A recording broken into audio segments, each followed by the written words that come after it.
Depois de 3 meses de queda, os pedidos de falência avançaram 18,4% em outubro, na comparação com setembro, de acordo com os dados mensais do Serviço Central de Proteção ao Crédito. No mesmo sentido, as falências decretadas também cresceram, 45,3% na variação mensal. E sobre esse tema, eu converso agora com Fábio Astrusca, que é professor do INSPER e diretor da CIEG, consultoria especializada em reestruturação de empresas e recuperação. Bom dia para você, bem-vindo. Vou começar perguntando se esse aumento aí nas falências tem a ver ou não com esse momento que a gente vive de pandemia aqui no país. Bom dia, Paula. Bom dia para quem está nos assistindo aqui pela Band News. Primeiro, sua colocação é totalmente verdadeira. O aumento de pedidos de recuperação judicial e de decretação de falências, eles estão ligados à crise que o país está enfrentando por conta do coronavírus. O que a gente está percebendo é que esse número vinha em queda ao longo do ano, por conta de várias medidas que nós podemos conversar aqui, mas que agora, em outubro, essas medidas também começam a perder efeito, a crise se prolonga e os pedidos começam a aumentar novamente de tamanho. Agora, Fábio, qual que é a expectativa para os próximos meses? Porque assim, a gente está vivendo, a gente estava no ano passado falando muito em uma retomada da economia gradual e que esse ano seria um ano muito melhor. Aí veio essa pandemia como um balde de água fria, não só no Brasil, mas no mundo todo, né? A gente está vivendo agora uma segunda onda na Europa, uma terceira onda que alguns chamam nos Estados Unidos, muitos falando também em aumento de casos e uma provável segunda onda aqui no Brasil. Qual que é a expectativa diante disso para os próximos meses? A gente pode ter um aumento ainda maior de pedidos de falência aqui no país? Vamos entender o que aconteceu durante esse ano com relação às recuperações judiciais e os pedidos de falência. Até o ano passado, a gente estava vivendo ainda efeitos de uma crise bastante prolongada, a gente chegou a ter quase 2.000 pedidos de recuperação judicial num ano só. Esse ano a gente está chegando próximo de 1.000 pedidos, é muito menos do que no auge da crise lá em 2016, quando foi o recorde. Porém, o que a gente está... E por que este ano, apesar do Covid, né, que foi uma crise muito forte, mundial, como você mesma citou, por que os pedidos caíram no Brasil? Eles caíram por alguns motivos. Primeiro, justamente pelo fato da crise ser global.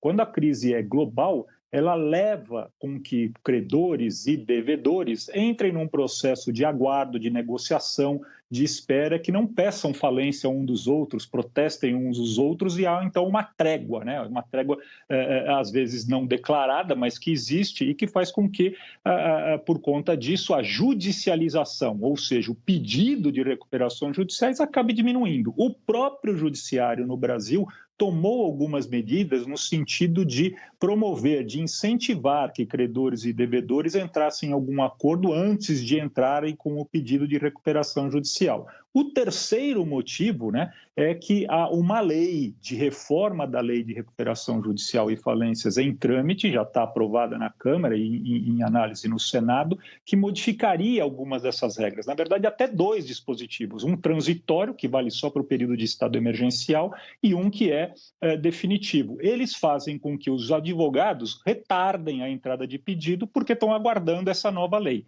E o quarto motivo é porque o país efetivamente promoveu alguns auxílios emergenciais para empresas, microempresas, fornecendo créditos como, por exemplo, o FGI, que amenizaram a necessidade de entrar com um pedido de recuperação judicial nesse momento. Todos esses itens que eu te coloquei, Paula, eles estão terminando, eles estão diminuindo a intensidade. E como a crise continua, é provável que esses efeitos sejam daqui para frente beneficamente menores e a gente vai ter um aumento natural do pedido de recuperações judiciais e falências, não só no Brasil, como em todos os outros países do mundo. Você falou aí de algumas ajudas, incluindo o auxílio emergencial.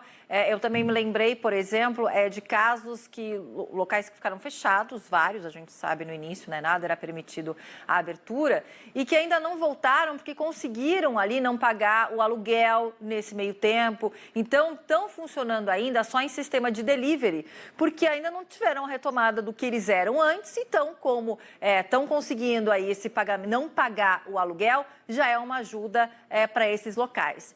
Essas ofertas de crédito, por exemplo, como de aluguéis e como de outros, tanto de bancos privados, estatais, você acha que têm sido suficientes diante dessa dificuldade? Ou como você mesmo disse, né? Daqui a pouco a gente vai reduzir todo esse auxílio, mas o problema vai continuar e vai demorar. A gente não está enxergando o mundo todo, né? Quando eu falo, a gente não está enxergando quando que economicamente a gente vai se recuperar. Pelo contrário, né, Fábio? Hoje mesmo a gente falou que são milhões aí de pessoas que devem ir para a extrema pobreza pós essa pandemia.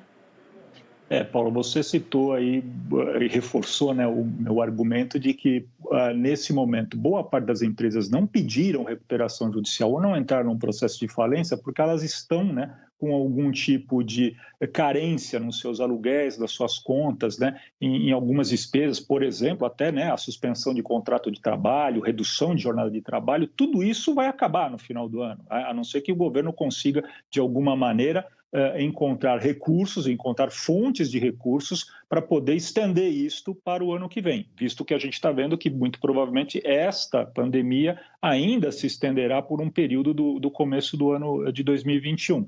Então, tudo... E você perguntou com relação a se essas ajudas foram suficientes.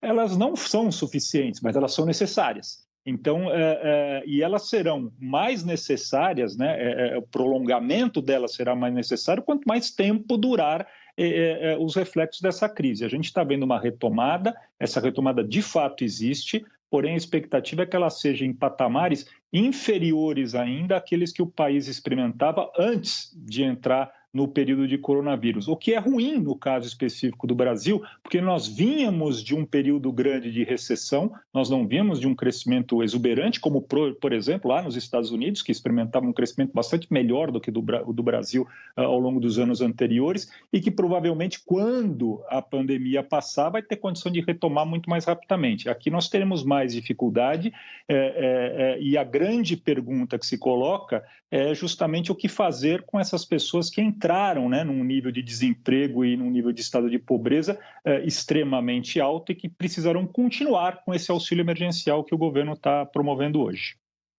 Pois é, e a gente tem noção de quais são os setores mais atingidos? Até quando eu falei para você do aluguel, eu lembrei de um caso que envolve alimentação, né?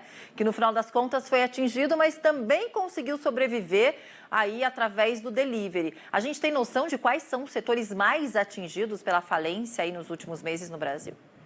Assim, pelos setores grandes, né, quando a gente fala de agronegócio, indústria e serviço, não há dúvida que o primeiro impacto mais forte, todos notaram, foi no setor de serviços e o menos afetado foi o de agronegócio.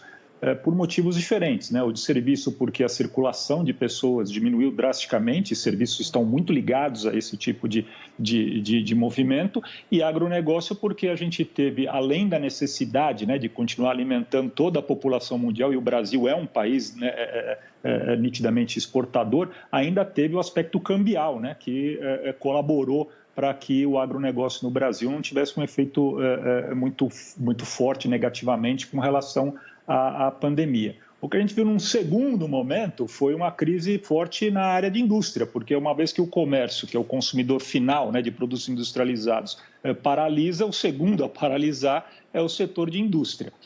Daqui para frente, o que a gente vai começar, e isso tudo, né, acabou inclusive refletindo nesse descasamento entre oferta, né, e demanda, entre estoques, né, entre procura, e houve esse surto, inclusive, inflacionário. O que se espera para o ano que vem é que essa crise atinja um patamar de, vamos dizer, de estabilidade com relação aos setores entre si, ou seja, eles não sejam mais descasados durante o tempo, e que aí a gente tenha, com isso, né, uma queda na força inflacionária, né? A inflação perca um pouco de força no ano que vem, mas os efeitos da crise se estenderão principalmente, né, respondendo a tua pergunta, nos setores ainda de serviços e indústria.